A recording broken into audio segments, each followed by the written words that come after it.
Have you ever pondered why certain nations seem to firmly shut their doors when Americans approach? Why does your blue passport no longer guarantee entry across every border as it once might have? This isn't a random occurrence.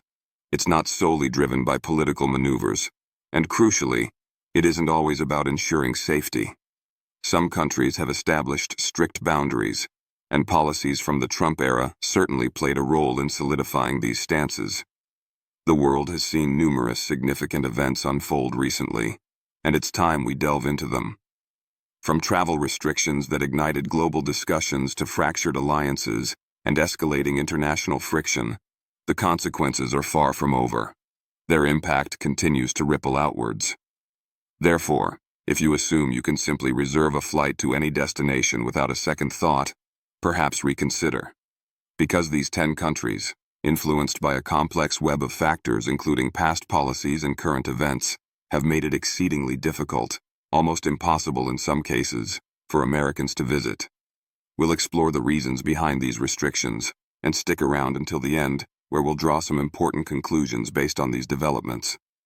Before we dive deeper, please consider subscribing to our channel and hitting the like button. Your support is incredibly important for helping us grow and continue bringing you this type of analysis.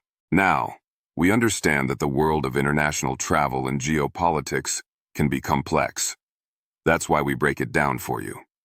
Make sure you watch this video until the very end, because we'll be summarizing the key takeaways and offering our final thoughts on what this means for American travelers. Let's begin with North Korea. There exists a nation where time itself operates on a different schedule, quite literally by government mandate. This is a place so tightly controlled that your personal belongings, like your phone and clothes, and even your unspoken thoughts, are potentially subject to scrutiny and inspection upon entry. This isn't a scene from a dystopian novel. This is the reality of North Korea. And if you hold an American passport, gaining entry is currently prohibited. Since 2017, the United States government has forbidden its citizens from traveling to North Korea. This decision followed the tragic passing of Otto Warmbier, an American student who was detained while on an organized tour. The U.S. State Department continues to issue strong warnings about the substantial risk of arrest and prolonged detention for any American attempting to enter the country. And it's crucial to understand, this risk hasn't diminished over time. Americans cannot simply pack their luggage and casually stroll into Pyongyang. Even visits for humanitarian purposes necessitate special, explicit permission, and such approvals are rarely granted. But here's a detail that might genuinely surprise you. While Americans face a near-total ban, tourists from certain other nations can actually visit North Korea, albeit under intense, constant monitoring. Americans, however, there's virtually no chance under current regulations. North Korea stands as one of the very few locations on Earth where your citizenship alone acts as an immediate barrier, effectively slamming the border shut.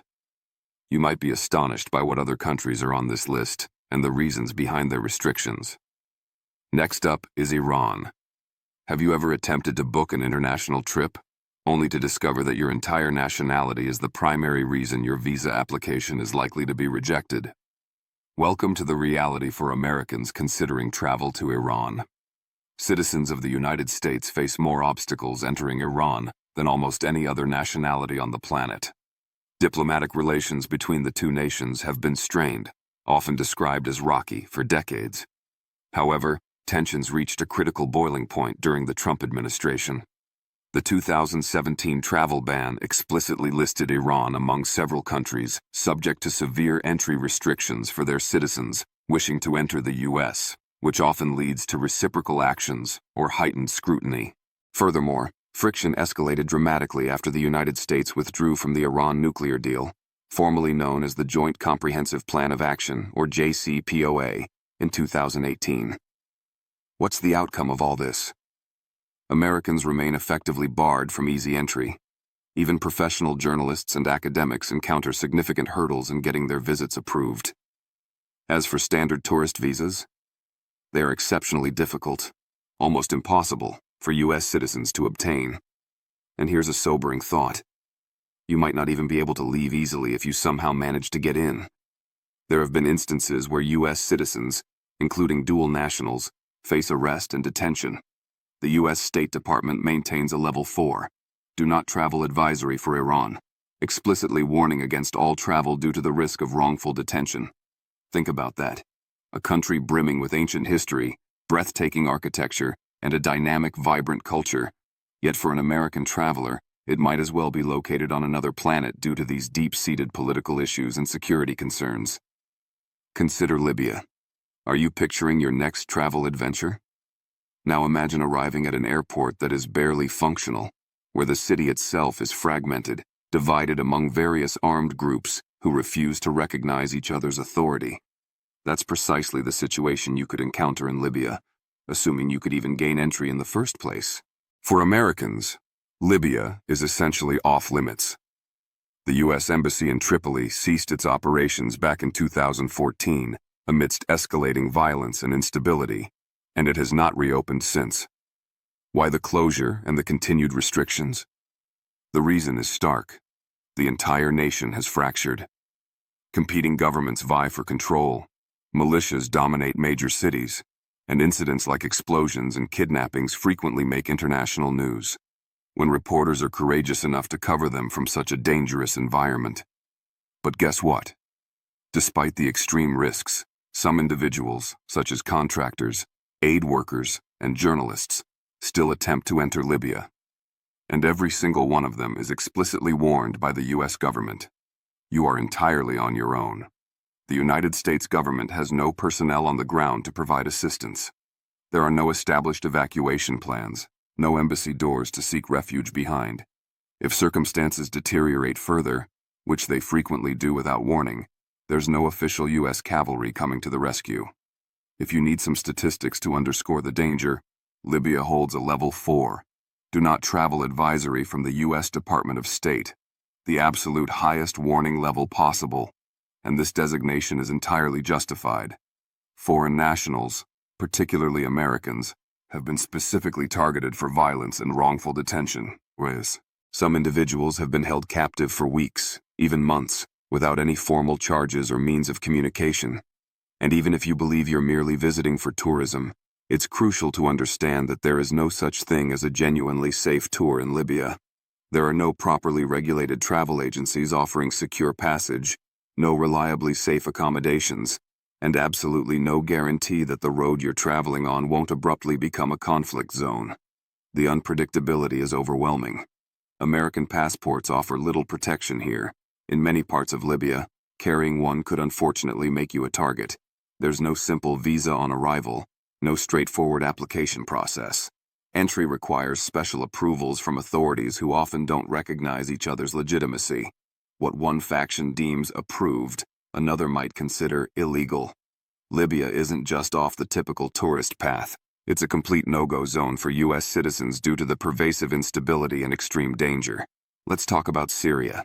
Imagine a place where entire cities have been tragically reduced to rubble, where the sound of airstrikes still pierces the night sky, and where borders are patrolled by more than just official soldiers. They are watched with deep suspicion. This describes the situation in Syria, and if you are an American citizen, getting into the country is nearly impossible. To be perfectly clear, Syria has been under a level 4, do not travel advisory issued by the U.S. State Department for many years. Why such a stringent warning? Because Syria remains an active war zone. While the conflict might not dominate daily international headlines as intensely as it once did, the inherent risks have certainly not disappeared. In fact, certain areas within Syria may have become even more perilous due to power vacuums left by shifting front lines and the spillover effects of broader regional conflicts. But guess what? It's not solely the ongoing violence that keeps Americans out. It's also official policy and the complete breakdown of diplomatic channels. The U.S. Embassy in Damascus was shut down way back in 2012, and there has been no move to reopen it. Consequently, there is absolutely no consular support available for U.S. citizens within Syria. There's no one official to call if you find yourself in trouble. Making matters worse, there have been deeply concerning cases where American citizens have been detained, have mysteriously disappeared, or have tragically been killed within the region, with no reliable mechanism for tracking their whereabouts or securing their release. And here's something you probably weren't aware of. American citizens are not even permitted to fly directly into Syria. There are no commercial airline routes originating from the U.S., nor are there any connecting partner airline routes that facilitate such travel.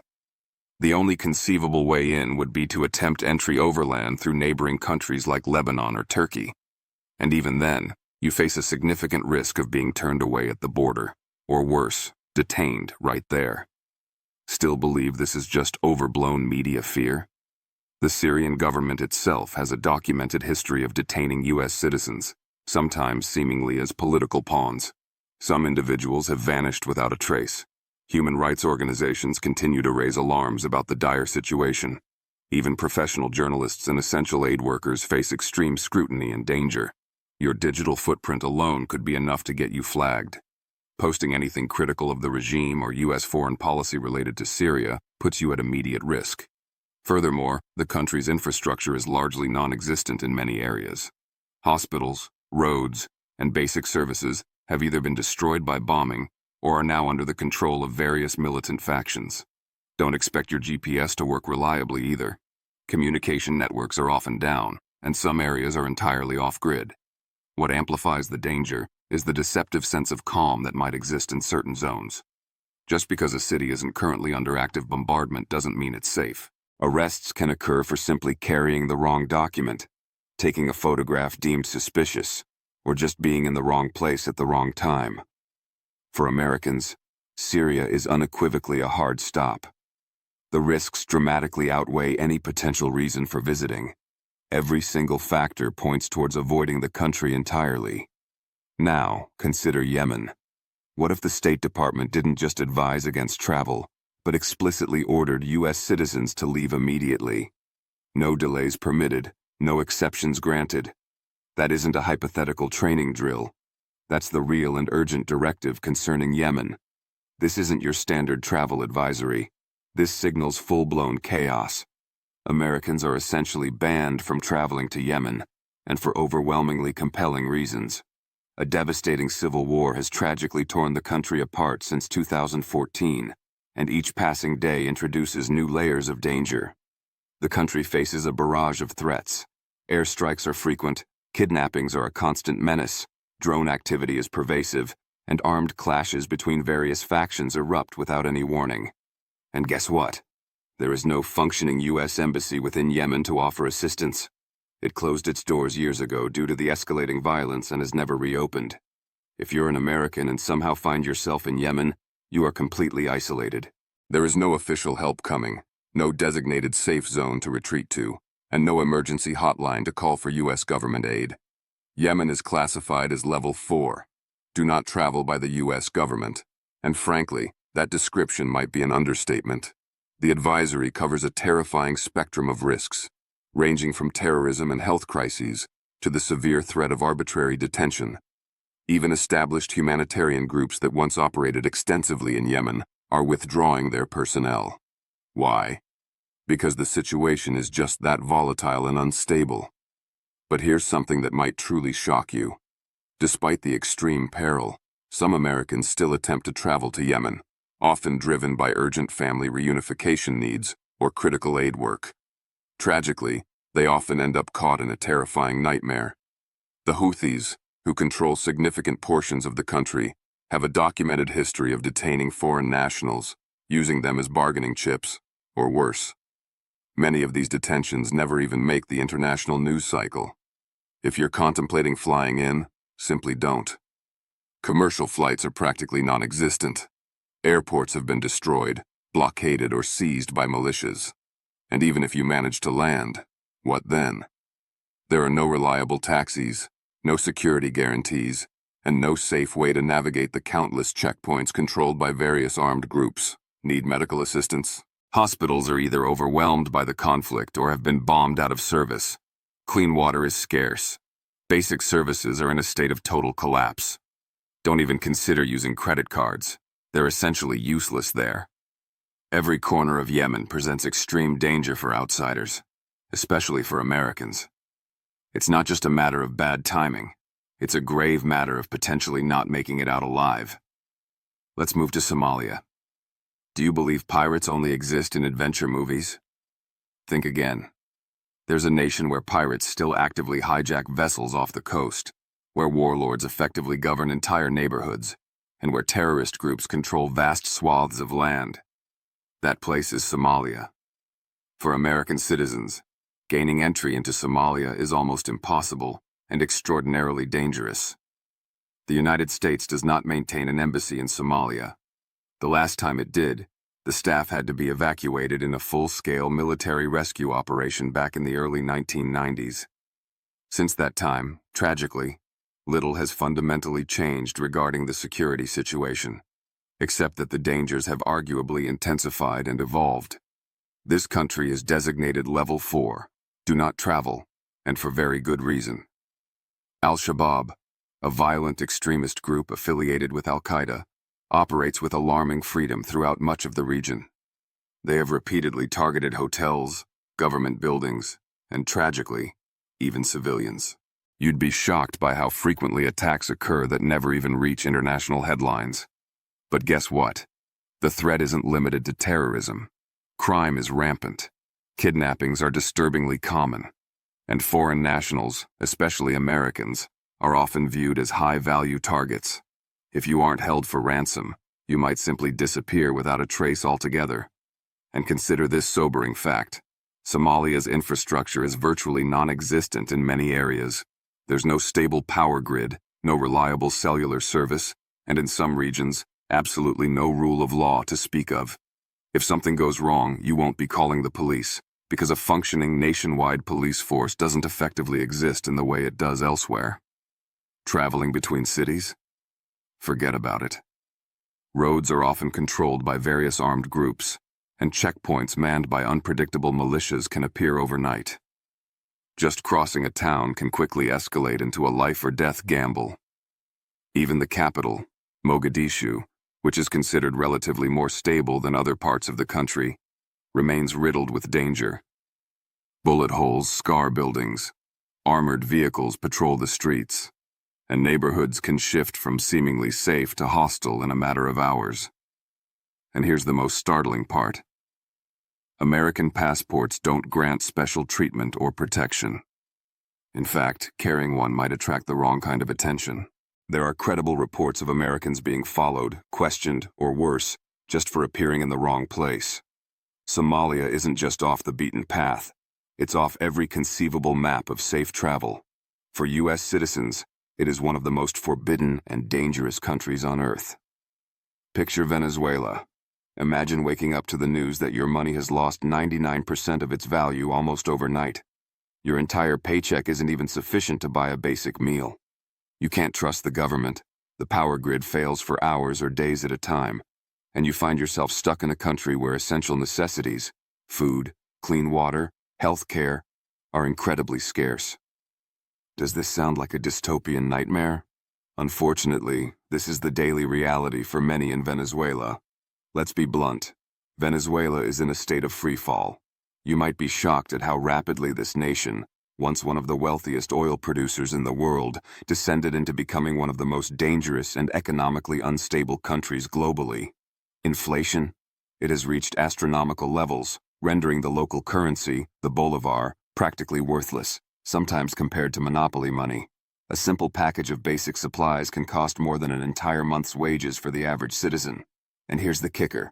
Essential items like food and medicine are perpetually in short supply. When they do become available, they are often priced so exorbitantly high that most Venezuelans cannot afford them. But guess what? Even though the government's severe mismanagement has pushed the country to the brink, the situation gets even worse for potential visitors, especially Americans. The streets are dangerous, with crime rates soaring across the nation. Kidnappings, robberies, and assaults occur with alarming frequency. Local residents live in constant fear, and for an outsider, you can only imagine how much more vulnerable you might be. The U.S. Embassy has issued repeated stern warnings. Avoid Venezuela at all costs. And that's not an exaggeration. Political unrest is rampant. You have large groups of citizens who are frustrated, desperate, and simply trying to survive in a nation that seems to be losing control. Would you feel safe if you were stranded in a place where every man, woman, and child is engaged in a daily struggle just to make it through? It's not just about what you can't purchase. There's no consistent infrastructure, no reliable public transportation between regions, and in some areas, effectively no law enforcement presence. The government's hold on power is tenuous at best. For U.S. citizens, traveling here means taking an immense risk, and some who have ventured there have ended up trapped with no easy way out. Venezuela has tragically gone from a nation of potential to a country that even its own people are fleeing in large numbers.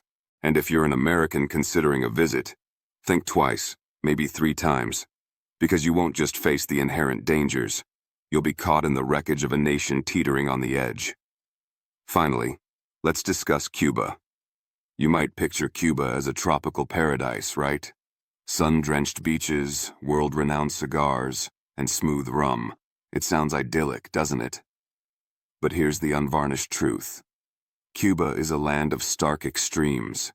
It possesses undeniable beauty, yes, but it's also seemingly frozen in a time warp, and life for the average Cuban citizen is far from easy. Guess what? The Cuban government maintains tight control over nearly everything. From the food available for purchase to the individuals you're permitted to interact with meaningfully, very little happens without the regime's implicit or explicit approval. This is not a place where personal freedom flourishes easily. It's a country where censorship is the norm, and restrictions permeate everyday life. You might be shocked by how challenging it can be just to find a telephone that functions outside of government-regulated networks or reliable internet access. For Americans, traveling to Cuba isn't the fun, carefree vacation often portrayed. While tourism is technically allowed under specific categories, the U.S. government imposes significant travel restrictions. If you're not careful, you could easily find yourself inadvertently violating U.S. law regarding travel to Cuba without even realizing it. Even though Cuba and the U.S. have experienced periods of somewhat relaxed relations in recent years, the underlying tension has never truly vanished. And let's not overlook a critical point. Cuba has a long history of surveilling foreign nationals, particularly Americans. There have been persistent rumors and reports of surveillance operations targeting U.S. citizens. What's even more concerning? The infrastructure in Cuba is often in a state of disrepair. If you're anticipating luxury resorts and 5-star dining experiences widely available, you should reconsider. Basic amenities like consistently running water, uninterrupted electricity, and stable Wi-Fi are rare luxuries in many areas outside of specific tourist enclaves. So, good luck staying connected if you're trying to book a flight out or simply contact your family back home. The Cuban people themselves are known for their resilience, but they are also trapped within a system that limits their opportunities. They live under constant government oversight, with restricted access to the global internet and severely curtailed rights to free expression and assembly. Even the most innocuous conversations could potentially be intercepted or monitored by authorities. So, if you're an American dreaming of simply relaxing and blending in on a Cuban beach, think again. The government doesn't forget your nationality, and it's not hesitant to keep a watchful eye. It's definitely not the uncomplicated tourist paradise it's sometimes made out to be. So, what can we conclude from all this?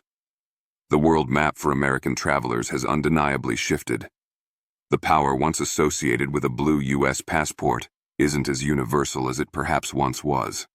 Entering certain countries now involves navigating a complex maze of political tensions, safety concerns, stringent visa requirements, outright travel bans, and sometimes a complete lack of diplomatic presence or support. From the tightly controlled borders of North Korea and the decades-long friction with Iran, to the active conflict zones and instability in Syria, Libya, Yemen, and Somalia, the risks are substantial and multifaceted. Even in countries like Venezuela and Cuba, economic collapse, crumbling infrastructure, and government surveillance create environments fraught with unpredictability and potential danger for unwary travelers. Nigeria and Myanmar present their own unique sets of challenges rooted in internal conflict, terrorism, and political instability, making them high-risk destinations. These 10 nations serve as stark reminders that international travel isn't just about booking a flight. It requires a deep understanding of current geopolitical realities, careful planning, and an honest assessment of the risks involved. Factors ranging from historical grievances and ongoing conflicts to specific government policies and the actions of non-state actors have converged to make these places exceptionally difficult and often dangerous for Americans to visit. The reasons are varied, but the outcome is similar. The door is either firmly shut or perilous to approach. Thank you for joining us on our channel today. We hope this analysis has been informative. Please let us know in the comments where you're watching from. We love hearing from our global audience.